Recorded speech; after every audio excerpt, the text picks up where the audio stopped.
Hi friends, welcome to competitive cracker. ഞാൻ സുഭാഷ് നെടുമങ്ങാട്. ഇന്ന് ഇവിടെ വന്നിരിക്കുന്നത് നമ്മുടെ HSST കമ്പ്യൂട്ടർ സയൻസ് പരീക്ഷയുടെ ഡേറ്റ് ഓഗസ്റ്റ് 8-ാം തീയതിയാണ്. അപ്പോൾ നമ്മളെല്ലാവരും അതിനായിട്ട് പഠിച്ചുകൊണ്ടിരിക്കുകയാണ്, മികച്ച രീതിയിൽ തന്നെ പഠിച്ചുകൊണ്ടിരിക്കുകയാണ്.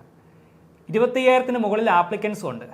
നമ്മുടെ HSST ഹിസ്റ്ററിക്കൊക്കെ 2000 സംതിങ് ആപ്ലിക്കൻസ് ആണ് ഉള്ളത്. പക്ഷേ ആ സ്ഥാനത്ത് നമ്മുടെ HSST കമ്പ്യൂട്ടർ സയൻസിൽ 25,000-ന് മുകളിൽ അപേക്ഷകരാണ് നിലവിൽ ഉള്ളത്. അതിൽ തന്നെ ഒരു 40% പേരൊക്കെ ആയിരിക്കും കാര്യമായിട്ടിരുന്ന് പഠിക്കുന്നത്. അപ്പോൾ നന്നായിട്ട് പഠിച്ചു കഴിഞ്ഞാൽ വളരെ ഈസി ആയിട്ട് തന്നെ റാങ്ക് ലിസ്റ്റിൽ ഉൾപ്പെടാനും ജോലി ലഭിക്കുവാനും സാധ്യതയുള്ളൊരു തസ്തികയാണ് HSST കമ്പ്യൂട്ടർ സയൻസ്. നമുക്ക് ഒരുപാട് പ്രൊമോഷൻ സാധ്യതകളും അല്ലെങ്കിൽ ജീവിതത്തിൽ ഒരുപാട് ഉന്നത സ്ഥാനങ്ങളിലേക്കൊക്കെ എത്തിച്ചേരാൻ കഴിയുന്ന ഒരു തസ്തിക കൂടിയാണ് HSST കമ്പ്യൂട്ടർ സയൻസ് എന്ന് പറയുന്നത്. അപ്പോൾ വിവിധ വിഷയങ്ങൾ, കമ്പ്യൂട്ടർ സയൻസുമായിട്ട് ബന്ധപ്പെട്ട് കിടക്കുന്ന വിവിധ വിഷയങ്ങൾ നമ്മൾ പഠിച്ച് മുന്നോട്ട് പോയിക്കൊണ്ടിരിക്കുകയാണ്. അപ്പോൾ ഇവിടെ CCയിൽ ഞാൻ കൈകാര്യം ചെയ്യുന്നത് കമ്പ്യൂട്ടർ നെറ്റ്വർക്കും ഓപ്പറേറ്റിംഗ് സിസ്റ്റവുമാണ്. അപ്പോൾ എൻ്റെ സബ്ജക്റ്റിനെ കുറിച്ച് പറയുകയാണെന്നുണ്ടെങ്കിൽ ഓപ്പറേറ്റിംഗ് സിസ്റ്റവുമായിട്ട് ബന്ധപ്പെട്ട് കിടക്കുന്ന കുറച്ച് കാര്യങ്ങൾ നിങ്ങൾ ഓൾറെഡി ഒക്കെ പഠിച്ച് വെച്ചിട്ടുള്ള കാര്യങ്ങൾ തന്നെയാണ്. അതായത് process, thread, process management, deadlock, ഇങ്ങനെയൊക്കെയുള്ള കാര്യങ്ങൾ വളരെ നന്നായിട്ട് തന്നെ പഠിക്കേണ്ടതായിട്ടുണ്ട്. കാരണം പല രീതിയിലുള്ള ചോദ്യങ്ങളും പ്രതീക്ഷിക്കാവുന്നതാണ്. എന്താണ് ഡെഡ്ലോക്ക്, അതേപോലെ തന്നെ പ്രോസസ്സ്, ഒരു പ്രോസസ്സ് നമുക്ക് എങ്ങനെ ഹാൻഡിൽ ചെയ്യാം, പ്രോസസ്സ് എങ്ങനെ മാനേജ് ചെയ്യാം, ഇങ്ങനെയുള്ള കാര്യങ്ങളൊക്കെ പരീക്ഷയ്ക്ക് ചോദിക്കുവാൻ സാധ്യതയുണ്ട്. അതുപോലെ തന്നെ അഡ്വാൻസ്ഡ് ആയിട്ടുള്ള കാര്യങ്ങൾ പഠിക്കുമ്പോൾ തന്നെ ബേസിക് ആയിട്ടുള്ള ചോദ്യങ്ങളും ചോദിക്കാറുണ്ട്. അതായത് ടൈപ്സ് ഓഫ് ഓപ്പറേറ്റിംഗ് സിസ്റ്റം നമുക്ക് ഓൾറെഡി അറിയാവുന്ന കാര്യമാണ്. Batch operating system, multi tasking operating system, time sharing operating system. അപ്പോൾ ഇവ ഓരോന്നും എന്താണ് എന്നുള്ളത് നന്നായിട്ട് വായിച്ച് മനസ്സിലാക്കി വെക്കേണ്ടതായിട്ടുണ്ട്. ദെൻ നെറ്റ്വർക്കിലേക്ക് വരികയാണെങ്കിൽ ബേസിക്സ് മുതൽ നമ്മൾ പഠിച്ചു തുടങ്ങണം. അതിൽ തന്നെ നമ്മുടെ പ്രോട്ടോക്കോളുകൾ, TCP/IP protocol, FTP, HTTP, HTTPS, ഇങ്ങനെയുള്ള കാര്യങ്ങളൊക്കെ ഒന്ന് വായിച്ചു വെച്ചിരിക്കുക. അതായത് ഈ പ്രോട്ടോക്കോൾ എന്താണ് ചെയ്യുന്നത്, ഒരു കമ്മ്യൂണിക്കേഷൻ നടക്കുന്ന സമയത്ത് ഈ ഓരോ പ്രോട്ടോക്കോളും എന്താണ് ചെയ്യുന്നത്, എന്തിനാണ് ഈ പ്രോട്ടോക്കോൾ യൂസ് ചെയ്യുന്നത്, അത്തരം കാര്യങ്ങൾ നന്നായിട്ട് മനസ്സിലാക്കി വെക്കുക. പിന്നെ എനിക്ക് പറയാനുള്ളത് ISO OSI reference model. ISO OSI reference മോഡലിൻ്റെ ഓർഡർ ഒന്നും ഒരിക്കലും മറക്കാൻ പാടില്ല. നമ്മൾ കുറേ കാര്യങ്ങൾ പഠിക്കുകയാണ്, ഒത്തിരി സബ്ജക്റ്റിൽ നിന്ന് കുറേ കാര്യങ്ങൾ നമ്മൾ പഠിക്കുകയാണ്. ആ സമയത്ത് ആ ഓർഡറൊക്കെ ചിലപ്പോൾ തിരിഞ്ഞു പോകാൻ ചാൻസ് ഉണ്ട്. കാരണം ഈ പരീക്ഷ ഇപ്പോൾ അറ്റൻഡ് ചെയ്യാൻ പോകുന്ന പല ഉദ്യോഗാർത്ഥികളും ഒരു കോഴ്സ്, നിങ്ങളുടെ ഡിഗ്രി ആയാലും PG ആയാലും ഇതെല്ലാം പഠിച്ച് കഴിഞ്ഞിറങ്ങിയിട്ട് ചിലപ്പോൾ കുറേ കാലമായിട്ടുണ്ടാവാം. അപ്പോൾ അതുകൊണ്ട് തന്നെ പലതും വിട്ടുപോകാനുള്ള സാധ്യതയുണ്ട്. പിന്നെ ഒരുപാട് പേര് ഓൾറെഡി വർക്കിംഗ് ആയിരിക്കും. അപ്പോൾ കിട്ടുന്ന കുറച്ച് സമയങ്ങളിലൊക്കെ ആയിരിക്കും നിങ്ങൾ ഇതിന് വേണ്ടിയിട്ട് പഠിക്കുന്നത്. അപ്പോൾ ഞാനിവിടെ പറയാൻ കാരണം ഈ ISO OSI റഫറൻസ് മോഡലിൻ്റെ ആ ഒരു ഓർഡർ കറക്റ്റായിട്ട് പഠിച്ച് തന്നെ വെക്കുക. മാത്രമല്ല നമുക്ക് അറിയാം 7 ലേയേഴ്സാണുള്ളത്. ഓരോ ലെയറും എന്തൊക്കെയാണ് അവിടെ പ്രവർത്തിക്കുന്നത്, ഓരോ ലെയേഴ്സിനകത്തും വരുന്ന ഡിവൈസസ് എന്തൊക്കെയാണ്, ഇത് നന്നായിട്ട് പഠിച്ചു വെക്കുക. നമുക്ക് കുറേ നെറ്റ്വർക്ക് ഡിവൈസസ് ഉണ്ടല്ലേ, switch, hub, router, gateway, bridge. അപ്പോൾ ഈ ഓരോ ഡിവൈസസും ഏതെല്ലാം ലെയറിനകത്താണ് വർക്ക് ചെയ്യുന്നത് എന്നുള്ള കാര്യവും ഒക്കെ പഠിച്ചു വെക്കുക കേട്ടോ. അപ്പം ഞാൻ ഈ പറഞ്ഞ കാര്യങ്ങൾ വ്യക്തമായിട്ടും, അതായത് ഞാൻ കൈകാര്യം ചെയ്യുന്ന സബ്ജക്റ്റുകളിൽ നിന്ന് ഇത്രയും കാര്യങ്ങൾ വ്യക്തമായിട്ട് തന്നെ പഠിച്ചു വെക്കുക. പിന്നെ നമ്മുടെ CCയിൽ ഒരു 60 ദിവസത്തെ ക്രാഷ് കോഴ്സ് ആരംഭിക്കുന്നുണ്ട്. അപ്പോൾ എല്ലാവരും ജോയിൻ ചെയ്ത് നന്നായിട്ട് പഠിക്കുക. അപ്പോൾ ബാക്കിയുള്ള സബ്ജക്റ്റുകൾ ഹാൻഡിൽ ചെയ്യുന്ന മിസ്സുമാരുടെ ഇരിപ്പുണ്ട്. അപ്പോൾ അവർ ബാക്കിയുള്ള ഡീറ്റെയിൽസ് പറയും. അതെ, ഞാൻ നിഷ സുധീർ. ഞാൻ മൊഡ്യൂൾ 4 ആണ് ഇവിടെ എടുക്കുന്നത്. അപ്പോൾ നമുക്ക് എല്ലാവർക്കും അറിയാം, ഇതുപോലെ നോട്ടിഫിക്കേഷൻ വന്നു, എല്ലാവരും തന്നെ കൺഫർമേഷൻ കൊടുത്തിട്ടുണ്ടാകും. ഇനി നമുക്ക് ജൂൺ 11th വരെയാണ് കൺഫർമേഷൻ കൊടുക്കാൻ പറ്റുന്നത്. അപ്പോൾ കൊടുത്തിട്ടില്ലാത്തവർ എത്രയും പെട്ടെന്ന് തന്നെ കൺഫർമേഷൻ കൊടുക്കുക. അതുപോലെ തന്നെ നമുക്കറിയാം ഓഗസ്റ്റ് 8-നാണ് നമുക്ക് എക്സാം വന്നിട്ടുള്ളത്. അപ്പോൾ നമുക്ക് ഏകദേശം ഒരു 60 ദിവസങ്ങളാണ്. നമുക്ക് 60 ഇല്ല, അപ്പോൾ അത്രയും ദിവസം, കറക്റ്റ് 60 ദിവസമേ ഉള്ളൂ. അപ്പോൾ കറക്റ്റ് 60 ദിവസം കൊണ്ട് നമുക്ക് എങ്ങനെ ഇത് ക്രാക്ക് ചെയ്യാമെന്ന് വെച്ചിട്ടുണ്ടെങ്കിൽ, നമുക്ക് അറിയാം കഴിഞ്ഞ വർഷമല്ല, ഇതിനു മുൻപ് HSST എക്സാം നടന്നപ്പോൾ നമുക്ക് ആപ്ലിക്കൻസ്, അതുപോലെ തന്നെ അഡ്വൈസ് ഏകദേശം നമുക്ക് പോയിട്ടുള്ളത് ഒരു 100+ ആയിരുന്നു. 103 ആണ് അഡ്വൈസേഴ്സ് പോയിട്ടുള്ളത്. അപ്പോൾ ഇത്തവണത്തെ അപേക്ഷ വെച്ച് നോക്കുകയാണെങ്കിൽ 2500 ആപ്ലിക്കേഷൻസ് ആണ് വന്നിട്ടുള്ളത്. അപ്പോൾ അത് കമ്പയർ ചെയ്ത് നോക്കുമ്പോൾ HSST കമ്പ്യൂട്ടർ സയൻസിന് കോമ്പറ്റീഷൻ ഹൈ ആണ്. അപ്പോൾ കോമ്പറ്റീഷൻ ഹൈ ആവുമ്പോൾ നമുക്ക് നോർമൽ രീതിയിൽ പഠിച്ചിട്ട് കുറച്ചുകൂടി പഠിച്ചിട്ട് കാര്യമില്ല, കുറച്ചുകൂടിയും നല്ല രീതിയിലുള്ള എഫേർട്ട് എടുത്തിട്ടുള്ള ഒരു സ്റ്റഡിക്കാണ് അവിടെ നമ്മൾ ഇമ്പോർട്ടൻസ് കൊടുക്കേണ്ടത്. അപ്പോൾ ഈ 60 ദിവസമേ ഉള്ളൂ എന്ന് വിചാരിച്ചിട്ട് നമുക്ക് ടൈമില്ല എന്ന് വിചാരിച്ചിട്ട് ആരും മാറി നിൽക്കേണ്ട കാര്യമില്ല. നിങ്ങൾക്ക് എങ്ങനെയാണ് ഈ 60 ദിവസം കൊണ്ട് ഈ കോഴ്സ് ക്രാക്ക് ചെയ്യാൻ പറ്റുക, ഇതിൻ്റെ എല്ലാ ഡീറ്റെയിൽസും, ഇതിൻ്റെ എല്ലാ ടെക്നിക്സും, ഇതിന് വേണ്ടിയിട്ടുള്ള എല്ലാ സപ്പോർട്ടും നമുക്കിവിടെ കോമ്പറ്റീറ്റീവ് ക്രാക്കറിൽ ഒരുക്കിയിട്ടുണ്ട്. അപ്പോൾ നിങ്ങൾക്ക് ഈ കോഴ്സിൽ ക്രാഷ് കോഴ്സാണ്. ഇതിനകത്ത് നമുക്ക് റെക്കോർഡഡ് ക്ലാസ്സസ് അവൈലബിൾ ആണ്, ഡെയിലി എക്സാംസ് അവൈലബിൾ ആണ്, മോഡൽ എക്സാംസ് അവൈലബിൾ ആണ്, നിങ്ങൾക്ക് ടെക്നിക്കൽ സപ്പോർട്ട് അവൈലബിൾ ആണ്. അപ്പോൾ ഹാൻഡിൽ ചെയ്യുന്നത് എല്ലാം തന്നെ എക്സ്പീരിയൻസ്ഡ് ആയിട്ടുള്ള സ്റ്റാഫ്സ് ആണ്. അവർക്ക് കോമ്പറ്റീറ്റീവ് എക്സാമിന് ഈ എക്സാംസ് ക്വസ്റ്റ്യൻസ് എങ്ങനെ വരും, അപ്പോൾ നമ്മളൊരു ഒരു ആപ്ലിക്കൻ്റ് സ്റ്റുഡൻ്റായിട്ട് വരികയാണെങ്കിൽ നമ്മളിതൊന്നും അനലൈസ് ചെയ്തിട്ടുണ്ടാവില്ല. പക്ഷെ നിങ്ങൾക്ക് എടുക്കുന്ന ടീച്ചേഴ്സ് എങ്ങനെയായിരിക്കും, അവരിതെല്ലാം അനലൈസ് ചെയ്തിട്ടാണ് നിങ്ങൾക്ക് ക്വസ്റ്റ്യൻസ് ഉണ്ടാക്കുന്നത്. അപ്പോൾ പല ലെവലിലുള്ള ക്വസ്റ്റ്യൻസ് അവർ അനലൈസ് ചെയ്തിട്ടാണ് നിങ്ങൾക്ക് ക്വസ്റ്റ്യൻസ് റെഡിയാക്കുന്നത്. അപ്പോൾ ഈ രീതിയിലുള്ള ക്വസ്റ്റ്യൻസ് ഓരോ ദിവസം നിങ്ങൾക്ക് വരാം. ഏത് രീതിയിൽ റിവിഷൻ അല്ലെങ്കിൽ ഏത് രീതിയിൽ നമ്മൾക്ക് ഇതിൻ്റെ ടൈം ടേബിൾ വെച്ചിട്ട് ഈ 60 ദിവസം കൊണ്ട് നമുക്ക് ഇത്ര മൊഡ്യൂൾസ് ഉണ്ട്, ഈ മൊഡ്യൂൾസിന് ഓരോ മൊഡ്യൂളിന് ഇത്ര ടൈം, അതായത് ഒരു 10 ദിവസം ഒരു മൊഡ്യൂളിന് വേണ്ടി വരില്ല. ഒരു മൊഡ്യൂളിന് ചിലപ്പോൾ ഈ സിമ്പിളായിട്ടുള്ള മൊഡ്യൂളാണെങ്കിൽ 2-3 ദിവസം കൊണ്ട് നമുക്ക് തീർക്കാം. അല്ലെങ്കിൽ കുറച്ച് ടഫായിട്ടുള്ള മൊഡ്യൂളാണെങ്കിൽ കുറച്ച് 8-9 ദിവസം. ഈ ഒരു രീതിയിൽ ടൈം ടേബിൾ ഇവിടെ റെഡിയാക്കിയിട്ടുണ്ട്, നിങ്ങളും റെഡിയാക്കുക. അപ്പോൾ ഈ 60 ദിവസത്തെ ടൈം ടേബിൾ നിങ്ങൾ വെച്ചിട്ട് ഓരോ ദിവസവും എങ്ങനെ അത് നമുക്ക് യൂട്ടിലൈസ് ചെയ്യും. ഓരോ ദിവസം നമ്മൾ ചെയ്ത് തീർക്കേണ്ട ടാർഗറ്റ് എന്ന് പറഞ്ഞെങ്കിൽ ആ ടാർഗറ്റ് നമ്മൾ അച്ചീവ് ചെയ്തിട്ടാണ് നെക്സ്റ്റ് ഡേയിലേക്ക് പോകാൻ പാടുള്ളൂ. ഈ രീതിയിൽ ഈ 60 ദിവസം മാക്സിമം യൂട്ടിലൈസ് ചെയ്തിട്ടുണ്ടെങ്കിൽ നിങ്ങൾക്ക് ഉറപ്പായിട്ട് ഇതിൻ്റെ ലിസ്റ്റിൽ കയറാൻ പറ്റും. നിങ്ങൾക്ക് ഇതിൻ്റെ എല്ലാ സപ്പോർട്ടും, എന്തൊക്കെ സപ്പോർട്ട് വേണം, ഇപ്പോൾ സ്റ്റഡി മെറ്റീരിയൽ ആണോ, മോക്ക് എക്സാംസ് ആണോ, മോഡൽ എക്സാംസ് ആണോ, ടോപ്പിക് വൈസ് എക്സാംസ് ആണോ, ഇതെല്ലാം നമ്മൾ കോമ്പറ്റീറ്റീവ് ക്രാക്കറിൽ പ്രൊവൈഡ് ചെയ്യുന്നുണ്ട്. ഇത് നിങ്ങൾ മാക്സിമം യൂസ് ചെയ്യുകയാണെങ്കിൽ തീർച്ചയായിട്ടും നിങ്ങൾക്ക് ഈ 60 ദിവസങ്ങൾ കൊണ്ട് നിങ്ങൾക്കിത് ക്രാക്ക് ചെയ്യാനായിട്ട് പറ്റും. എല്ലാ സപ്പോർട്ടും നമുക്ക് ഈ കോഴ്സിൽ അവൈലബിൾ ആണ്. അപ്പോൾ ഒട്ടും വൈകിട്ടില്ല, 60 ദിവസമേ ഉള്ളൂ എന്ന് വിചാരിച്ച് ആരും മാറി നിൽക്കേണ്ട കാര്യമില്ല. ഏറ്റവും നല്ല ഓപ്പർച്യൂണിറ്റിയാണ്. കാരണം സാർ പറഞ്ഞതുപോലെ തന്നെ ഈ ഒരു പോസ്റ്റ് എന്ന് പറഞ്ഞിട്ടുണ്ടെങ്കിൽ നല്ലൊരു പോസ്റ്റാണ്, ഗസറ്റഡ് പോസ്റ്റായിട്ടാണ് വരുന്നത്. അപ്പോൾ നമുക്കൊരു ഗസറ്റഡ് പോസ്റ്റ് കിട്ടുക എന്ന് പറഞ്ഞിട്ടുണ്ടെങ്കിൽ നമ്മുടെ ലൈഫിൽ എങ്ങനെയായിരിക്കും, നമ്മളൊരു നോർമൽ ഒരു ലെവലിൽ ഒരു പോസ്റ്റിലേക്ക് വന്നിട്ടുണ്ടെങ്കിൽ ഗസറ്റഡ് പോസ്റ്റ് ആയിരിക്കണം എന്നില്ല. പക്ഷേ ഇത് നമുക്ക് ഡയറക്റ്റ്ലി എന്താണ്, BEd ഇല്ലാതെ തന്നെ ഒരു ഗസറ്റഡ് പോസ്റ്റ് കിട്ടുവാണ്. അപ്പോൾ അത് നമുക്ക് മാക്സിമം ഈ ഒരു ഓപ്പർച്യൂണിറ്റി കിട്ടിയിട്ടുണ്ടെങ്കിൽ, നമ്മൾ കഴിഞ്ഞ എക്സാം നടന്നു 2018 നടന്നു. അപ്പോൾ അതിനുശേഷം ഇത്രയും വർഷങ്ങൾ ഇതിനു വേണ്ടി കാത്തിരിക്കുന്ന സ്റ്റുഡൻസ് ഉണ്ട്. അപ്പോൾ നമുക്ക് ഈ ഒരു അവസരം എത്തിയിരിക്കുകയാണ്. അപ്പോൾ ആ അവസരം വന്നിട്ടുണ്ടെങ്കിൽ നമ്മൾ ആ അവസരത്തിന് നമ്മൾ മാക്സിമം ഉപയോഗിക്കുക, അത് നമുക്ക് കിട്ടുക. അപ്പം നമുക്ക് കിട്ടാൻ വേണ്ടി നമ്മൾ എന്ത് ചെയ്യുക, എഫേർട്ട് ഇട്ടതിന് ശേഷം ആ എക്സാം എഴുതുക. അപ്പോൾ തീർച്ചയായിട്ടും ഇതിൻ്റെ റിസൾട്ട് ഉണ്ടാവും. അപ്പോൾ ഇതിന് വേണ്ടിയിട്ട് എന്തൊക്കെ വേണം, ഒരു എക്സാമിന് പ്രിപ്പയർ ചെയ്യാൻ വേണ്ടി എന്തൊക്കെ കാര്യങ്ങൾ വേണം, ഇതെല്ലാം കോമ്പറ്റീറ്റീവ് ക്രാക്കർ പ്രൊവൈഡ് ചെയ്യുന്നുണ്ട്. അപ്പോൾ ഡീറ്റെയിൽഡ് ആയിട്ടുള്ള സിലബസും എങ്ങനെയാണ് റിവിഷൻ നടത്തേണ്ടതും ഈ ഒരു കാര്യങ്ങളുടെ ഡീറ്റെയിൽസ് മിറാസിൽ മിസ് പറയും. ഹായ്, എൻ്റെ പേര് മിറാസിൽ. സോ ഇപ്പോൾ June 11th വരെയാണ്, അത് റിമൈൻഡ് ചെയ്യാനായിട്ട് വിട്ടുപോയി. June 11th വരെയാണ് നമുക്ക് ഇത് കൺഫർമേഷൻ കൊടുക്കേണ്ട ഒരു ഡേറ്റ്. അപ്പോൾ അത് കൺഫർമേഷൻ കൊടുക്കാത്ത ആളുകൾ ഉണ്ടെന്നുണ്ടെങ്കിൽ എത്രയും പെട്ടെന്ന് തന്നെ കൺഫർമേഷൻ കൊടുക്കുക. നിങ്ങൾ ഇതുവരെ പഠിച്ചു തുടങ്ങിയിട്ടില്ലാത്തവർക്ക് ഒട്ടും വിഷമിക്കേണ്ട. കാരണം ഈ 60 ദിവസം കൊണ്ട് നിങ്ങൾക്ക് ക്രാക്ക് ചെയ്യാൻ പറ്റുന്ന ഒരു എക്സാം മാത്രമാണ് HSST കമ്പ്യൂട്ടർ സയൻസ് എന്ന് പറഞ്ഞാൽ. പക്ഷേ വേണ്ടത് വളരെ കൃത്യമായിട്ടുള്ള ഒരു ടൈം ടേബിളും അതിനനുസരിച്ചുള്ള ഒരു പഠനവും കൂടിയാണ്. ഓക്കെ, അപ്പോൾ ഇവിടെ ഞങ്ങൾ കോമ്പറ്റീറ്റീവ് ക്രാക്കറിൽ എങ്ങനെയാണ് ഇത് പ്ലാൻ ചെയ്തിരിക്കുന്നതെന്നാണ് കേട്ടോ ഞാൻ പറയുന്നത്.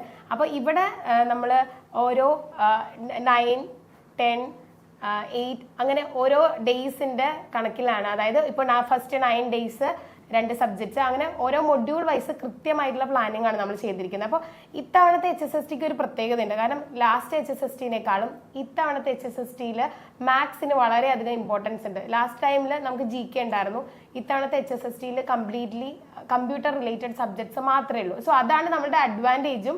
അവിടെ നമുക്ക് ചലഞ്ചിങ് ആയിട്ട് വരുന്ന ഒരു കാര്യം എന്ന് പറയുന്നത് മാത്സിന് വളരെയധികം പ്രാധാന്യമുണ്ട്. കാരണം പൊതുവേ ഉള്ള ഒരു ട്രെൻഡ് നമുക്ക് മാത്സ് പോലുള്ള സബ്ജക്ട്സ് വരുമ്പോൾ കുറച്ച് ടൈം കൺസ്യൂമിങ് ആണ് അത് ചെയ്യുക എന്നുള്ളത്. അപ്പോൾ അത് ചെയ്ത് നോക്കാനുള്ള ഒരു ക്ഷമ നമ്മൾ കാണിക്കില്ല, അല്ലെങ്കിൽ അവിടെ കുറേ സമയം പോകുന്നത് കൊണ്ട് അത് സ്കിപ്പ് ചെയ്യാനുള്ള ഒരു ടെൻഡൻസി എപ്പോഴും എല്ലാ സ്റ്റുഡൻസിനും ഉണ്ടാവും. അപ്പോൾ മാത്സിൽ വ്യക്തമായിട്ടുള്ള പരിശീലനം നമുക്ക് ഉണ്ടെങ്കിൽ കൃത്യമായിട്ട് നമുക്ക് ഒരുപാട് സമയം കളയാതെ തന്നെ നമുക്ക് മാത്സിലെ ക്വസ്റ്റ്യൻസ് സോൾവ് ചെയ്ത് പോവാം. അവിടെ നിന്ന് നമുക്ക് അപ്പോൾ കുറേ പേര് മാത്സ് ഒഴിവാക്കുന്നവരുണ്ടാവും. അപ്പോൾ ആ മാത്സ് ഒഴിവാക്കപ്പെടുന്ന ഒരുപാട് ആളുകൾ ഒഴിവാക്കുന്നുണ്ടാവും. അപ്പോൾ അതിൽ നമുക്ക് അവിടെ ഒരു സ്കോർ ചെയ്യാൻ പറ്റിയാൽ തീർച്ചയായിട്ടും നമ്മുടെ റാങ്ക് ഹൈ ആവാനായിട്ടുള്ള സാധ്യതയുണ്ട്. അപ്പോൾ മാത്സിന് ഭയങ്കരമായിട്ടുള്ള ഊന്നൽ കൊടുത്തിട്ടുള്ള ഒരു പഠന രീതിയാണ് നിങ്ങൾ നോക്കേണ്ടത്. അപ്പോൾ നമ്മളിവിടെ പ്രിപ്പയർ ചെയ്തിരിക്കുന്ന സിലബസ്, അതായത് ടൈം ടേബിളിൽ മാത്സിന് വളരെയധികം ഇമ്പോർട്ടൻസ് കൊടുത്തിട്ടുള്ള ഒരു സിലബസ്. അപ്പോൾ നമ്മളിവിടെ ഫസ്റ്റ് പ്ലാൻ ചെയ്തിരിക്കുന്നത് മൊഡ്യൂൾ 1 മാത്സും അതുപോലെ തന്നെ ഏറ്റവും ഇമ്പോർട്ടൻ്റ് ആയിട്ടുള്ള തിയറിറ്റിക്കൽ കമ്പ്യൂട്ടർ സയൻസിന്റെ പോർഷൻസും കൂടി ക്ലബ് ചെയ്തിട്ടാണ് നമ്മളിവിടെ ഫസ്റ്റിൽ തന്നെ പോർഷൻസ് സ്റ്റാർട്ട് ചെയ്തിരിക്കുന്നത്. അപ്പോൾ കൃത്യമായിട്ടുള്ള ദിവസങ്ങൾ ഈ 60 ഡേയ്സിൽ 60 ദിവസവും കംപ്ലീറ്റ്ലി എങ്ങനെ യൂട്ടിലൈസ് ചെയ്ത് കൃത്യമായിട്ടുള്ള രീതിയിൽ ക്രാക്ക് ചെയ്യാം എന്നുള്ള രീതിയിലാണ് നമ്മൾ ചെയ്തിരിക്കുന്നത്. അത് കൂടാതെ തന്നെ പ്രീവിയസ് ആയിട്ടുള്ള എല്ലാ ക്വസ്റ്റ്യൻ പേപ്പേഴ്സിന്റെയും ഡിസ്കഷൻസും നമ്മളിവിടെ ചെയ്യുന്നുണ്ട്. അതായത് HSST മാത്രമല്ല, റീസെന്റ് PSCയിൽ നടന്ന എല്ലാ ടെക്നിക്കൽ എക്സാംസ്, പിന്നെ റീസെന്റ് ആയിട്ട് ഒരു ട്രെൻഡ് ഉണ്ട് PSCയിൽ ഇപ്പോൾ വരുന്ന കുറേ ക്വസ്റ്റ്യൻസ് എല്ലാം നമ്മുടെ ഗേറ്റ് ലെവൽ ക്വസ്റ്റ്യൻസ് ആണ്. അതായത് കമ്പ്യൂട്ടർ സയൻസിന്റെ ഗേറ്റിലെ 2001 മുതൽ ഇങ്ങോട്ടുള്ള കുറച്ച് ക്വസ്റ്റ്യൻസ് റിപ്പീറ്റഡ് ആയിട്ട് വരുന്നുണ്ട്. അപ്പൊ അങ്ങനത്തെ ക്വസ്റ്റ്യൻസ് എല്ലാം കണ്ടെത്തി അതെല്ലാം കൃത്യമായിട്ട് ഡോക്യുമെന്റ് ചെയ്ത് അങ്ങനെയാണ് നമ്മൾ കുട്ടികളെ പരിശീലിപ്പിക്കുന്നത്. അപ്പോൾ ഇപ്പോൾ നമ്മൾ കോമ്പറ്റേറ്റീവ് ക്രാക്കറിൽ 60 ഡേയ്സിന്റെ ഒരു ക്രാഷ് കോഴ്സ് പ്ലാൻ ചെയ്തിട്ടുണ്ട്. സോ കൃത്യമായിട്ടുള്ള ടൈം ടേബിൾ മാത്രമല്ല, അതിന് കൂടെ നിങ്ങൾക്ക് വളരെ ഇൻഫോർമേറ്റീവ് ആയിട്ടുള്ള, പെട്ടെന്ന് തന്നെ നിങ്ങൾക്ക് ഒന്ന് ബ്രഷപ്പ് ചെയ്ത് പോകാവുന്ന, അല്ലെങ്കിൽ ആദ്യമായിട്ട് പഠിക്കുന്ന ആളുകൾക്ക് വളരെ സിമ്പിൾ ആയിട്ട് മനസ്സിലാക്കാവുന്ന രീതിയിലുള്ള പ്രിന്റഡ് സ്റ്റഡി മെറ്റീരിയൽസും നമ്മൾ ഈ കോഴ്സിന്റെ കൂടെ ഇപ്പോൾ കൊടുക്കുന്നുണ്ട്. അപ്പോൾ കൃത്യമായിട്ടുള്ള പഠന രീതി നോക്കുക. പിന്നെ ഇനി എൻ്റെ സബ്ജക്ട്സിനെ കുറിച്ച് പറയുകയാണെന്നുണ്ടെങ്കിൽ ഞാൻ മെയിൻ ആയിട്ട് ഇവിടെ ഹാൻഡിൽ ചെയ്ത സബ്ജക്ട്സ് എന്ന് പറയുന്നത് ഒന്ന് കമ്പ്യൂട്ടർ സെക്യൂരിറ്റി ആണ്, IT സെക്യൂരിറ്റി ആണ്. അപ്പോൾ നമുക്കറിയാം IT സെക്യൂരിറ്റി എന്ന് പറയുന്നത് 7 മാർക്കിന്റെ ഒരു പോർഷനാണ്. 20 മാർക്സുള്ള ഇൻഫർമേഷൻ ടെക്നോളജി എന്ന് പറയുന്ന മൊഡ്യൂളിലെ 7 മാർക്കിന്റെ പോർഷൻസ് ആണ്. സോ അതിൽ ഡിഫറെൻ്റ് ആയിട്ടുള്ള, അതായത് ക്രിപ്റ്റോഗ്രഫി ആണ് അവിടെ മെയിൻ ആയിട്ട് വരിക. ക്രിപ്റ്റോഗ്രഫി, പിന്നെ അതുപോലെ തന്നെ ടൂൾസ് ഫോർ സെക്യൂരിറ്റി, അതുപോലെ സെക്യൂരിറ്റിയുടെ ബേസിക് കോൺസെപ്റ്റ്, ഇത്രയും കാര്യങ്ങൾ ഇൻക്ലൂഡ് ചെയ്തിട്ടാണ് ആക്ച്വലി ഈ ഒരു മൊഡ്യൂൾ പോകുന്നത്. അപ്പോൾ ഇതിൽ നിങ്ങൾ കൂടുതലും ശ്രദ്ധിക്കേണ്ടത് കുറെ അൽഗരിതംസ് ഉണ്ട്. അതായത് DES അൽഗോരിതം, RSA അൽഗോരിതം, അങ്ങനെ കുറെ അൽഗരിതംസ് ഉണ്ട്. ആ അൽഗരിതംസിൽ കൂടുതൽ ഫോക്കസ് ചെയ്യുക. അതുപോലെ ടൂൾസ് ഫോർ സെക്യൂരിറ്റിയിൽ ഡിജിറ്റൽ സർട്ടിഫിക്കറ്റ്സ്, VPN, കെർബറോസ് ഒക്കെ റീസെന്റ് ഒത്തിരി PSC ലെവൽ ക്വസ്റ്റ്യൻസിൽ റിപ്പീറ്റഡ് ആയിട്ട് ചോദിച്ചിരിക്കുന്ന ടോപ്പിക്. അപ്പോൾ ഇതിലെല്ലാം ഫോക്കസ് ചെയ്യുക. അങ്ങനെ വേണം ഈ ഒരു മൊഡ്യൂൾ നിങ്ങൾ പ്ലാൻ ചെയ്യാൻ. അതുപോലെ പിന്നുള്ളത് design and analysis of algorithm. Okay, അപ്പൊ ഡിസൈൻ ആൻഡ് അനാലിസിസ് ഓഫ് അൽഗോരിതത്തിന്റെ ഒരു പ്രത്യേകത എന്ന് പറഞ്ഞാൽ ഈ ഒരു ടോപ്പിക്കിൽ ക്വസ്റ്റ്യൻസ് വളരെ കുറവാണ്. ഓക്കെ, അപ്പോൾ ഡാറ്റ സ്ട്രക്ചറിനോട് കൂടി ചേർന്ന് വരുന്ന ഒരു ടോപ്പിക് ആയതുകൊണ്ട് തന്നെ നമുക്ക് PSCയിലും അധികം ക്വസ്റ്റ്യൻസ് ഇതിൽ നിന്ന് അവൈലബിൾ അല്ല. ഓക്കെ, അപ്പോൾ ഇത്തരം ക്വസ്റ്റ്യൻസ്, അതായത് ഇനി അങ്ങനെ ഒരു പുതിയൊരു ടോപ്പിക്ക് അല്ലെങ്കിൽ DAAയിൽ നിന്ന് എന്തൊക്കെ വരാം എന്നുള്ളത് നോക്കുമ്പോൾ നമുക്ക് കുറേയൊക്കെ നെറ്റ് അല്ലെങ്കിൽ ഗേറ്റ് ലെവൽ ക്വസ്റ്റ്യൻസ് വേണമെങ്കിൽ PSCയിൽ വരാം. അപ്പോൾ നമ്മളിവിടെ പ്ലാൻ ചെയ്തതും അല്ലെങ്കിൽ നമ്മുടെ ക്ലാസ്സുകൾ പോയതും ആ ഒരു ലെവലിലാണ്. അതായത് നെറ്റ് ഗേറ്റ് ലെവലിലുള്ള ക്വസ്റ്റ്യൻസ് PSC ക്വസ്റ്റ്യൻസിൻ്റെ ഒപ്പം ക്ലബ് ചെയ്തിട്ടാണ് നമ്മൾ സ്റ്റുഡൻസിന് കൊടുക്കുന്നത്. സോ അങ്ങനെയാണ്. അപ്പോൾ DAയിൽ നിങ്ങൾ മെയിനായിട്ട് ഫോക്കസ് ചെയ്യേണ്ടത് അൽഗരിതംസിൽ ഫോക്കസ് ചെയ്യുക. അതുപോലെ അൽഗരിതംസ് റിലേറ്റഡ് ആയിട്ടുള്ള അവരുടെ കോംപ്ലക്സിറ്റീസിലേക്ക് ഫോക്കസ് ചെയ്യുക. ഓക്കെ, എന്താണ് വേഴ്സ്റ്റ് കേസ് കോംപ്ലക്സിറ്റി, എന്താണ് ഓരോ അൽഗരിതത്തിൻ്റെയും, അത് നിങ്ങൾ ചിട്ടയായിട്ട് എഴുതി പഠിക്കുക. അപ്പോൾ നമ്മളിവിടെ കൃത്യമായിട്ട് ടേബിൾസിൻ്റെ രൂപത്തിൽ കുട്ടികൾക്ക് അത് കൊടുക്കുന്നുണ്ട്. അപ്പോൾ നിങ്ങൾക്ക് അത് റെഫർ ചെയ്താൽ പെട്ടെന്ന് തന്നെ പഠിക്കാം അല്ലെ. നമ്മൾ കുറേ ടെക്സ്റ്റ് ബുക്ക് റെഫർ ചെയ്യുന്നേക്കാളും പെട്ടെന്ന് ടാബുലാർ ഫോമിൽ കിട്ടുന്ന ഒരു കാര്യം നമുക്ക് ഓർത്തെടുക്കാനായിട്ട് എളുപ്പം. അപ്പോൾ അങ്ങനെയാണ് നമ്മളിവിടെ പ്രൊവൈഡ് ചെയ്തിരിക്കുന്നത്. അതുപോലെ തന്നെ DAA ചെയ്യുന്ന സമയത്ത് ഓരോ സ്ട്രാറ്റജീസും ആ സ്ട്രാറ്റജീസിന്റെ അണ്ടറിൽ എന്തൊക്കെയാണ് വരുന്നത് എന്നുള്ളതും നോട്ട് ചെയ്തിട്ട് വേണം പഠിക്കാൻ. പിന്നുള്ളത് C പ്രോഗ്രാമിംഗ് ആണ്. C പ്രോഗ്രാമിംഗ് നിങ്ങൾക്കറിയാം, പ്രോഗ്രാമിംഗ് എപ്പോഴും നമ്മൾ എന്ത് വേണം, ഔട്ട്പുട്ട് പ്രഡിക്ഷനും എറർ കറക്ഷനും ആണ്. അപ്പോൾ അത് ആ ലെവലിലേക്ക് നമുക്ക് ഒരു ക്വസ്റ്റ്യൻസ് ആൻസർ ചെയ്യണമെങ്കിൽ തീർച്ചയായിട്ടും അതിൻ്റെ സിൻടാക്സും ബാക്കിയുള്ള കാര്യങ്ങളും ഡീപ്പ് നോളജ് വേണം. അപ്പോൾ ആ ഒരു നമ്മൾ സിൻടാക്സുകൾ നോക്കുക, കൂടുതൽ പ്രോബ്ലംസ് വർക്ക്ഔട്ട് ചെയ്യുന്ന രീതിയിൽ വേണം ഇനിയുള്ള പ്രിപ്പറേഷൻ. അപ്പോൾ ഇനി വളരെ കുറവ് ദിവസങ്ങളേ ഉള്ളൂ. ഇനി ഫുൾ തിയറിയിലേക്കോ നിങ്ങൾ ഫോക്കസ് ചെയ്യുകയാണെന്നുണ്ടെങ്കിൽ ഒരുപക്ഷെ ചിലപ്പോൾ നിങ്ങൾക്ക് അവിടെ എത്തില്ല, അതായത് ആ കംപ്ലീറ്റ് പോർഷൻസ് ചിലപ്പോൾ കവർ ചെയ്യാൻ പറ്റില്ല. അപ്പോൾ ഇനിയുള്ള നിങ്ങളുടെ പഠന രീതി പ്രീവിയസ് ക്വസ്റ്റ്യൻ പേപ്പറിനെയും മാക്സിമം ക്വസ്റ്റ്യൻസ് ആൻസർ ചെയ്തിട്ടുള്ള ഒരു പഠന രീതിയാണ് നിങ്ങൾ ഇനി ശ്രമിക്കേണ്ടത്. അപ്പോൾ ഇനിയിപ്പോൾ നമുക്കൊരു 60 days ക്രാഷ് കോഴ്സിന്റെ കാര്യം പറഞ്ഞു. അപ്പോൾ നമ്മൾ കൃത്യമായിട്ട് ഓരോ ആ മൊഡ്യൂളിൽ നിന്ന് വരാവുന്ന മാക്സിമം ക്വസ്റ്റ്യൻസ് കളക്ട് ചെയ്തിട്ടാണ് നമ്മൾ ഈ ഒരു ക്രാഷ് കോഴ്സ് ഡിസൈൻ ചെയ്തിരിക്കുന്നത്. പിന്നെ ഇനി ബാക്കി TOC റിലേറ്റഡ് ആയിട്ടുള്ള, TOC ആണ് വളരെ ഇമ്പോർട്ടൻ്റ് ആയിട്ടുള്ള സബ്ജക്റ്റ്, അത് റിലേറ്റഡ് ആയിട്ടുള്ള കാര്യങ്ങൾ നിഷ മിസ് പറയും. ഞാൻ ഹാൻഡിൽ ചെയ്യുന്നത് മൊഡ്യൂൾ 4 ആണ്. തിയററ്റിക്കൽ കമ്പ്യൂട്ടർ സയൻസിൽ ഡാറ്റ സ്ട്രക്ചേഴ്സ് എടുക്കുന്നുണ്ട്, തിയറി ഓഫ് കമ്പ്യൂട്ടേഷൻസ് എടുക്കുന്നുണ്ട്, കമ്പൈലേഴ്സ് എടുക്കുന്നുണ്ട്. അപ്പോൾ ഈ ടോപ്പിക്ക് നമുക്ക് മൊത്തം മൊഡ്യൂൾസിനെ കമ്പയർ ചെയ്ത് നോക്കുകയാണെങ്കിൽ, നമുക്ക് പ്രോബ്ലമാറ്റിക് ആയിട്ട് നോക്കുകയാണെങ്കിൽ നമുക്ക് ഫസ്റ്റ് മൊഡ്യൂൾ വേണമെങ്കിൽ മാത്സ് പറയാം. അപ്പോൾ മാത്സിൽ എല്ലാം തന്നെ നമുക്ക് പ്രോബ്ലം ഹാൻഡ്ലിംഗ് ആയിട്ടുള്ള ക്വസ്റ്റ്യൻസ് ആണ് വരിക. അതുപോലെ തന്നെ പ്രോബ്ലം ചെയ്ത് നോക്കേണ്ടത്, അല്ലെങ്കിൽ പ്രോബ്ലം വരുന്ന രീതിയിലുള്ള ക്വസ്റ്റ്യൻസ് വരുന്ന മൊഡ്യൂളാണ് മൊഡ്യൂൾ 4. ഇപ്പം മിസ് എടുക്കുന്ന DA ആണെങ്കിലും ഡാറ്റ സ്ട്രക്ചേഴ്സിൽ നിന്നാണെങ്കിലും TOC ആണെങ്കിലും, TOCയിൽ നമുക്ക് HSST ലെവലിൽ നോക്കുകയാണെങ്കിൽ TOCയിൽ ഒത്തിരി പ്രോബ്ലം ചെയ്യേണ്ട വരില്ല. പക്ഷെ എന്നാലും നമ്മൾ എന്തെങ്കിലും വർക്കൗട്ട് ചെയ്താൽ മാത്രമാണ് ആൻസറിലേക്ക് എത്തുന്ന ക്വസ്റ്റ്യൻസ് ആണ് നമുക്ക് TOCയിൽ നിന്ന് പ്രതീക്ഷിക്കാൻ പാടുള്ളൂ. അതായത് ലെങ്തി ആയിട്ടുള്ള പ്രോബ്ലം നമുക്ക് ചെയ്ത് അല്ലെങ്കിൽ DFA നിന്ന് NFAയിലേക്ക് മാറ്റുക, അല്ലെങ്കിൽ NFA DFAയിലേക്ക് മാറ്റുക, അത്രയും വലിയ ഒരു അതിൽ വരുന്ന ഡീപ്പായിട്ടുള്ള വലിയ ഗേറ്റ് ലെവൽ ക്വസ്റ്റ്യൻസ് ചോദിച്ചില്ലെങ്കിലും നമ്മൾ ഏകദേശം ഒരു ചെറിയൊരു വർക്കൗട്ട് ചെയ്ത് കണ്ടുപിടിക്കുന്ന രീതിയിലുള്ള ക്വസ്റ്റ്യൻസ് ആണ് നമുക്ക് TOCയിൽ പ്രതീക്ഷിക്കാവുന്നത്. അതുപോലെ തന്നെ TOC ഇത് കൂടുതലും ടോപ്പിക്ക് കുറേയൊക്കെ വരുന്നത് പ്രോപ്പർട്ടീസ് ചോദിക്കുന്നുണ്ട്. കുറേ പ്രോപ്പർട്ടീസ്, ഇപ്പോൾ ഈ ലാംഗ്വേജ് ഈ പ്രോപ്പർട്ടി കണ്ടെയ്ൻ ചെയ്യുന്നതാണോ, അല്ലെങ്കിൽ ഈ പ്രോപ്പർട്ടി ഈ ലാംഗ്വേജ് അക്സെപ്റ്റ് ചെയ്യുന്നതാണോ, അല്ലെങ്കിൽ ഒരു ലാംഗ്വേജ് ഏത് മെഷീൻ അക്സെപ്റ്റ് ചെയ്യുന്നതാണ്, അല്ലെങ്കിൽ ഒരു ടൈപ്പ് ലാംഗ്വേജ് ഇപ്പോൾ ഈ ടൈപ്പ് മെഷീൻ അക്സെപ്റ്റ് ചെയ്യുന്നതാണോ അല്ലയോ. കുറേ ഗ്രാമേഴ്സ് എന്നിട്ട് നമുക്ക് മോഡൽ തന്നിട്ട് ഈ ഗ്രാമർ ഏത് ടൈപ്പ് ലാംഗ്വേജിൽ പറഞ്ഞതാണ്, അല്ലെങ്കിൽ ഏത് ഗ്രാമറിനെ ബേസ് ചെയ്തിട്ടുള്ളതാണ്. ഇങ്ങനെ ക്വസ്റ്റ്യൻസ് ആണ് TOCയിൽ വരാറ്. അപ്പം നമ്മൾ ഓരോ ലാംഗ്വേജിൻ്റെ ഗ്രാമർ എങ്ങനെയാണ്, ആ ഗ്രാമർ ഏത് രീതിയിൽ വരും, അതിൽ നിന്ന് വരുന്ന ക്വസ്റ്റ്യൻസ്. ഇപ്പോൾ ഒരു ടോപ്പിക്ക് പറയുകയാണെങ്കിൽ ആ ടോപ്പിക്കിൽ നിന്ന് വരുന്ന ഡിഫറെൻറ്റ് ടൈപ്പ് ഓഫ് ക്വസ്റ്റ്യൻസ് ആണ് നമ്മളിവിടെ ഡിസ്കസ് ചെയ്യുന്നത്. ഇപ്പോൾ TOC ഒരു സബ്ജക്റ്റ് നോക്കുകയാണെങ്കിൽ നമ്മൾ കണ്ടൻറ്റ് ബേസ്ഡ് ആയിട്ട് തിയറി പഠിച്ചിട്ട് ഒരു കാര്യമില്ല.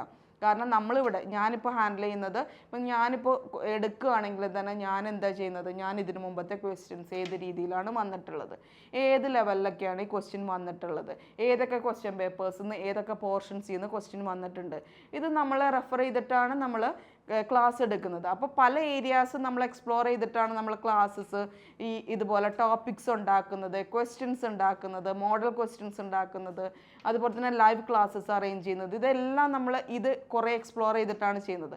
അപ്പോൾ പുതിയൊരാളായിട്ട് വന്നിട്ട് ഈ ഏരിയ മൊത്തം നമ്മൾ കവർ ചെയ്യില്ല. കാരണം നിങ്ങൾക്ക് സ്പെസിഫിക് ആയിട്ട് നമ്മളെല്ലാവരും തന്നെ, ഈ ടീച്ചേഴ്സ് എല്ലാവരും തന്നെ ഒരു ടോപ്പിക്ക് കൈകാര്യം ചെയ്യുമ്പോൾ അവർ ഏതൊക്കെ ലെവലിൽ എങ്ങനെയൊക്കെ ക്വസ്റ്റ്യൻ വരും എന്ന് അനലൈസ് ചെയ്തിട്ട് ഇവരെടുക്കുന്നത്. അപ്പോൾ നമുക്ക് കൃത്യമായിട്ട് നമുക്കറിയാൻ പറ്റും ഇന്ന ക്വസ്റ്റ്യൻ ഈ ഒരു ഏരിയയിൽ നിന്ന് വരും, ആ ഏരിയയിൽ നിന്ന് വരാവുന്ന ഒരു 10 ക്വസ്റ്റ്യൻ നമ്മൾ ഓൾറെഡി ഇട്ടിട്ടുണ്ടാവും, നിങ്ങൾക്ക് ക്ലാസ് തന്നിട്ടുണ്ടാവും. അപ്പോൾ അത് നമ്മൾ ഫോളോ ചെയ്യുമ്പോൾ എന്തായിരിക്കും, നമ്മൾ ആ ഏരിയ മൊത്തം കവർ ചെയ്യുകയാണ് ചെയ്യുന്നത്. അപ്പോൾ ഓരോ ടീച്ചേഴ്സും ഓരോ ടോപ്പിക്ക് സ്പെസിഫൈ ചെയ്ത് എടുക്കുമ്പോൾ എങ്ങനെയാണ്, അവർ ആ ഏരിയയിലുള്ള ഫുൾ എക്സ്പ്ലോർ ചെയ്തിട്ടാണ് എടുക്കുന്നത്. അപ്പോൾ ആ രീതിയിൽ ക്വസ്റ്റ്യൻ വരുമ്പോൾ നമ്മൾ തനിയെ പഠിക്കുന്നതും ഒരു ചാനൽ അല്ലെങ്കിൽ ഒരു മീഡിയ വഴി നമ്മൾ പഠിക്കുമ്പോഴും അതിന് രണ്ടും ഡിഫറൻസ് വരുന്നുണ്ട്. കാരണം നിങ്ങൾക്ക് നോട്ട്സും നിങ്ങൾക്ക് ക്വസ്റ്റ്യൻസും എല്ലാം തരുന്നത് ആ ഏരിയയിൽ സ്പെസിഫൈ ചെയ്തിട്ടുള്ള ടീച്ചേഴ്സാണ്. അപ്പോൾ അത് ഫുൾ എക്സ്പ്ലോർ ചെയ്തിട്ടാണ് നിങ്ങൾക്ക് നോട്ട്സും ക്വസ്റ്റ്യൻസും വരിക. അപ്പോൾ നിങ്ങൾ തനിയെ പഠിക്കുന്നതിനേക്കാളും നല്ലത് ഈ 60 ദിവസം കൊണ്ട് ഏതെങ്കിലും നിങ്ങൾക്കൊരു സപ്പോർട്ട് ഇതുപോലുള്ളൊരു കോഴ്സിൽ ജോയിൻ ചെയ്ത് പഠിക്കുകയാണെങ്കിൽ അതിൻ്റെ എഫക്റ്റീവ്നെസ് ആണ് നമ്മളിവിടെ പറഞ്ഞു വരുന്നത്. അപ്പോൾ മൊഡ്യൂൾ 4 ആണ് ഞാൻ എടുക്കുന്നത്. അപ്പോൾ അതിൽ തന്നെ കമ്പൈലേഴ്സ് വരുന്നുണ്ട്. അപ്പോൾ TOC തിയറി ഓഫ് കമ്പ്യൂട്ടേഷൻ പഠിച്ചതിന് ശേഷം നമ്മൾ കമ്പൈലേഴ്സിലേക്ക് കടക്കുമ്പോൾ നമ്മൾ കുറേ കൂടി എളുപ്പത്തിൽ, അത് കുറച്ചുകൂടി ജനറലൈസ്ഡ് ആയിട്ടുള്ള രീതിയിലാണ് കമ്പൈലേഴ്സ് വരിക. അപ്പോൾ കമ്പൈലേഴ്സിൻ്റെ ടോപ്പിക്കിൻ്റെ കണ്ടൻറ്റിനേക്കാളും ഏറ്റവും കൂടുതൽ നമുക്ക് ക്വസ്റ്റ്യൻസ് ക്വസ്റ്റ്യൻസ് നമ്മൾ പഠിക്കുമ്പോൾ തന്നെ അതിൻ്റെ എന്തായിരിക്കും അതിൻ്റെ കണ്ടൻറ്റും കൂടി പഠിച്ചു പോകുന്ന രീതിയിലുള്ള ക്വസ്റ്റ്യൻസ് ആണ് നമ്മളിവിടെ എടുക്കുന്നത്. അതുപോലെ തന്നെ ഡാറ്റ സ്ട്രക്ചേഴ്സ് എടുക്കുകയാണെങ്കിൽ ഡാറ്റ സ്ട്രക്ചേഴ്സിൻ്റെ ഓരോ കാര്യങ്ങളും നമ്മൾ പഠിക്കുമ്പോൾ അത് DA ആയിട്ട് കണക്റ്റഡ് ആണ്. അതായത് നമ്മളൊരു ഡാറ്റ സ്ട്രക്ചറിലെ ഒരു കൺസെപ്റ്റും അതിൻ്റെ ക്വസ്റ്റ്യനും ഹാൻഡിൽ ചെയ്യുമ്പോൾ തന്നെ അതിൻ്റെ കോംപ്ലക്സിറ്റി നമ്മൾ ഡാറ്റ സ്ട്രക്ചറിൽ പറയുന്നുണ്ട്. അതുപോലെ തന്നെ അനാലിസിസിലും അൽഗോരിതം അനാലിസിസിലും പറഞ്ഞു പോകുന്നുണ്ട്. അപ്പോൾ നമ്മൾ ഈ രീതിയിൽ നമ്മൾ ക്വസ്റ്റ്യൻ ഹാൻഡിൽ ചെയ്യുമ്പോൾ തന്നെ ടീച്ചേഴ്സിന് തന്നെ അറിയാം ഈ രീതിയിൽ ഈ ഒരു രീതിയിൽ തന്നെയാണ് ക്വസ്റ്റ്യൻ വരിക എന്നുള്ളത്. അതുപോലെ നമ്മളെല്ലാ മൊഡ്യൂൾസ് ഇതുപോലെ കവർ ചെയ്യുമ്പോൾ എങ്ങനെയായിരിക്കും, അതാണ് നമ്മളിപ്പോൾ ഈ ഒരു കോഴ്സിൽ കൂടി പഠിക്കുന്നതും അല്ലാതെ ഇൻഡിവിജ്വൽ പഠനം തമ്മിലുള്ള 2 ഡിഫറൻസ് ആണ് അവിടെ വരുന്നത്. അപ്പോൾ കുറച്ചുകൂടി ഇമ്പോർട്ടൻസ് ഇതുപോലുള്ള കോഴ്സിൽ ജോയിൻ ചെയ്തിട്ട് പഠിക്കുക എന്നുള്ളതാണ്. കാരണം നമുക്ക് ഓരോ ടീച്ചേഴ്സിനും അറിയാം, കാരണം അവർ എത്രത്തോളം എഫേർട്ട് എടുത്തിട്ടാണ് ഓരോ മൊഡ്യൂളും കൈകാര്യം ചെയ്യുന്നതെന്നുള്ളത്. അപ്പോൾ ആ രീതിയിലാകുമ്പോൾ എല്ലാവരും എല്ലാം കൂടി ഇൻക്ലൂഡ് ചെയ്തിട്ടുള്ള ഒരു കോഴ്സ് കിട്ടുകയെന്നുണ്ടെങ്കിൽ അത് യൂസ് ചെയ്യണമെന്ന് വിചാരിക്കുന്ന ഒരു സ്റ്റുഡൻറ്റിന് മാക്സിമം കിട്ടാവുന്ന എല്ലാ സപ്പോർട്ടും ആയിരിക്കും ആ കോഴ്സിൽ നിന്ന് കിട്ടാമെന്നുണ്ട്. അപ്പോൾ നിങ്ങൾ ഈ 60 ദിവസം കൊണ്ട് നല്ലൊരു ഡിസിഷനിലെത്തിയിട്ട് നിങ്ങൾ കോഴ്സിൽ ജോയിൻ ചെയ്യുക. ഈ കാര്യങ്ങൾ ഇതുപോലെ തന്നെ ഫോളോ ചെയ്യുക. അപ്പോൾ നമ്മൾക്ക് ഇൻഡിവിജ്വൽ ആയിട്ടൊരു കാര്യം എന്ന് വെച്ചിട്ടുണ്ടെങ്കിൽ നമ്മൾക്ക് പഠിക്കാനുള്ള ഒരു എങ്ങനെയാണ് പഠിക്കേണ്ടത്, പഠിക്കണം എന്ന് വിചാരിച്ച ടൈമിൽ നമ്മളത് പഠിച്ച് തീർക്കുക എന്നുള്ളതാണ്. അത് നിങ്ങളുടെ സൈഡിൽ നിന്ന് ഉണ്ടാവേണ്ടതാണ്. അതുപോലെ തന്നെ നമ്മളുടെ സൈഡിൽ നിന്ന് പറഞ്ഞത് മാക്സിമം നിങ്ങൾക്ക് വേണ്ട എല്ലാ സപ്പോർട്ടും എന്ന് പറഞ്ഞിട്ടുണ്ടെങ്കിൽ സ്റ്റഡി മെറ്റീരിയൽസോ അല്ലെങ്കിൽ ക്വസ്റ്റ്യൻസോ അല്ലെങ്കിൽ ക്ലാസ്സസോ ലൈവ് സെഷൻസോ അതുപോലെ തന്നെ ഡൗട്ട്സ് ക്ലിയറൻസോ ഇതെല്ലാം നമുക്ക് കോഴ്സ് വഴി കിട്ടുന്നതാണ്. അപ്പോൾ രണ്ടും കൂടി ഒരുമിച്ച് പോകുമ്പോഴാണ് നമുക്കിതിൽ നിന്ന് മാക്സിമം റിസൾട്ട് കിട്ടുക എന്നുള്ളത്. അപ്പോൾ മാക്സിമം എഫോർട്ട് ഇടുക, നിങ്ങൾക്ക് റിസൾട്ട് കിട്ടുക. അപ്പോൾ എല്ലാ സപ്പോർട്ടും നമുക്ക് ഈ കോഴ്സിൽ നിന്ന് ലഭ്യമാണ്. അപ്പോൾ ഈ കോഴ്സിൻ്റെ എല്ലാ ഡീറ്റെയിൽസും ഈ പറയുന്ന സെഷനിൽ കാണിക്കുന്നുണ്ട്. ആ നമ്പറിലേക്ക് നിങ്ങൾ കോൺടാക്ട് ചെയ്യുക, ഇതിൻ്റെ ഡീറ്റെയിൽസ് എല്ലാം നമുക്ക് കിട്ടും. നമ്മുടെ ഈ ഒരു കോഴ്സിനെ കുറിച്ചും അല്ലെങ്കിൽ നമ്മുടെ എക്സാമിൻ്റെ ആ പാറ്റേണിനെ കുറിച്ചും മിസ്സുമാർ നിങ്ങൾക്ക് നന്നായിട്ട് പറഞ്ഞ് മനസ്സിലാക്കി തന്നു. അപ്പോൾ ഈ ഒരു എക്സാം എഴുതാനായിട്ട് പോകുന്ന ഉദ്യോഗാർത്ഥികൾക്ക് ഒരു വാട്സാപ്പ് ഗ്രൂപ്പ് ആരംഭിച്ചിട്ടുണ്ട്. അപ്പോൾ ഈ വീഡിയോയുടെ ഡിസ്ക്രിപ്ഷൻ ബോക്സിൽ തന്നെ വാട്സാപ്പ് ഗ്രൂപ്പിൽ ജോയിൻ ചെയ്യേണ്ട ലിങ്ക് കൊടുത്തിട്ടുണ്ട്. അപ്പോൾ ആ ഒരു ഗ്രൂപ്പിൽ എല്ലാവരും ജോയിൻ ചെയ്യുക. മാത്രമല്ല എന്താണ് ഈ 60 ദിവസം മാക്സിമം നമുക്ക് പ്രൊഡക്റ്റീവായിട്ട് എടുക്കണം. എന്താണ് പ്രൊഡക്റ്റീവായിട്ട് എടുക്കണം, ആ ഒരു വാക്ക് തന്നെ ഞാൻ ഉപയോഗിക്കും കേട്ടോ. അതായത് നിങ്ങൾ മാക്സിമം ക്ലാസ്സുകൾ പരമാവധി ഉപയോഗപ്പെടുത്തി തന്നെ നിങ്ങൾ പഠിച്ചു പോവുക. ഓരോ ദിവസവും നിങ്ങൾ ഒരു പർട്ടിക്കുലർ ടോപ്പിക് എന്ന് പറയുമ്പോഴത്തേക്ക് നമുക്ക് ഒരു ടോപ്പിക് അല്ല 1-2 ടോപ്പിക്ക് നിങ്ങൾ പഠിച്ചോളൂ. എടുത്തു വെച്ച് തന്നെ പഠിക്കുക. മാത്രമല്ല നിങ്ങൾ പഠനം അവസാനിപ്പിക്കുന്ന ഒരു ടൈം ഉണ്ടാവുമല്ലോ. ഒരു ദിവസം നിങ്ങൾ രാവിലെ മുതൽ വൈകുന്നേരം പഠിച്ചിട്ട് പഠനം അവസാനിപ്പിക്കുന്ന ഒരു ടൈം ഉണ്ടാവും. മിക്കവാറും നമ്മൾ ഉറങ്ങാൻ പോകുന്നതിന് തൊട്ട് മുന്നേ ആയിട്ടായിരിക്കും നമ്മൾ പഠനം അവസാനിപ്പിക്കുന്നത്. ആ ഒരു ടൈം ഒരു മോഡൽ എക്സാം നിങ്ങൾ നിർബന്ധമായിട്ടും ചെയ്യുക കേട്ടോ. കാരണം മോഡൽ എക്സാം ചെയ്യുമ്പോഴത്തേക്ക് നമുക്ക് നമ്മളെ സ്വയം വിലയിരുത്താം. നമ്മുടെ സ്റ്റാറ്റസ് എന്താണ്, നമ്മൾ എവിടെയാണ് നിൽക്കുന്നത് എന്നുള്ളത് സ്വയം വിലയിരുത്തി മുന്നോട്ട് പോവുക. മാർക്കും നിങ്ങൾ സ്വയം വാല്യൂ ചെയ്യുക. അപ്പോൾ ഈ മോഡൽ എക്സാം എഴുതുമ്പോഴത്തേക്ക് ഏത് ടോപ്പിക്കിലാണ് ഞാൻ വീക്ക് എന്നുള്ളത് ഓരോ ഉദ്യോഗാർത്ഥിക്കും മനസ്സിലാവും. അതനുസരിച്ച് പഠിച്ച് എന്ത് ചെയ്യുക, മുന്നോട്ട് പോവുക. ഞാൻ പറയുന്നത് ഈ 60 ദിവസം ടൈം ഉണ്ടെങ്കിൽ ഓരോ ദിവസവും അപ്ഡേറ്റ് ആയി എക്സാമിൻ്റെ തലേ ദിവസമോ അല്ലെങ്കിൽ ഒരു ദിവസം മുന്നേ വരുന്ന ആ ഒരു പർട്ടിക്കുലർ ഡേ നമ്മൾ പെർഫെക്റ്റ്ലി ആ എക്സാം എഴുതി ഒരു 100 മാർക്കും വാങ്ങാനായിട്ട് നമ്മൾ ഫിറ്റ് ആകണം എന്നുള്ളതാണ്. അപ്പോൾ നമ്മുടെ ലക്ഷ്യവും അതാണ് കേട്ടോ. അപ്പോൾ നിങ്ങളെല്ലാവരും തന്നെ 60 ദിവസത്തെ ക്രാഷ് കോഴ്സിൽ ജോയിൻ ചെയ്യുക. എല്ലാം മികച്ച അധ്യാപകരാണ്. ഒത്തിരി കോമ്പറ്റേറ്റീവ് പരീക്ഷകൾക്ക് ട്രെയിനിങ് കൊടുത്തിട്ടുള്ള അല്ലെങ്കിൽ അത്തരം എക്സ്പീരിയൻസ് ഉള്ള അധ്യാപകരാണ് നമുക്കുള്ളത്. അപ്പോൾ എല്ലാവരും ജോയിൻ ചെയ്യുക. അപ്പോൾ ഞാൻ ഒന്നുകൂടി ഓർമ്മിപ്പിക്കട്ടെ, നിങ്ങളുടെ വാട്സാപ്പ് ഗ്രൂപ്പിൽ എല്ലാവരും ജോയിൻ ചെയ്യുക. നമ്മുടെ വീഡിയോയുടെ താഴെ ഡിസ്ക്രിപ്ഷൻ ബോക്സിൽ വാട്സാപ്പ് ഗ്രൂപ്പിൽ ജോയിൻ ചെയ്യേണ്ട ലിങ്ക് ഉണ്ടാവും. എല്ലാവരും ജോയിൻ ചെയ്യുക. പിന്നെ എല്ലാവർക്കും എല്ലാവിധ ആശംസകളും. എല്ലാവരും നന്നായിട്ട് പഠിച്ച് എക്സാം അറ്റൻഡ് ചെയ്യുക. മെയിൻ ലിസ്റ്റിൽ നല്ല റാങ്കിനുള്ളിൽ ഉൾപ്പെട്ട് എല്ലാവർക്കും നിയമനം ലഭിക്കട്ടെ എന്ന് ആശംസിക്കുന്നു. മറ്റൊരു വീഡിയോയുമായിട്ട് നമുക്ക് വീണ്ടും കാണാം. Thank you very much.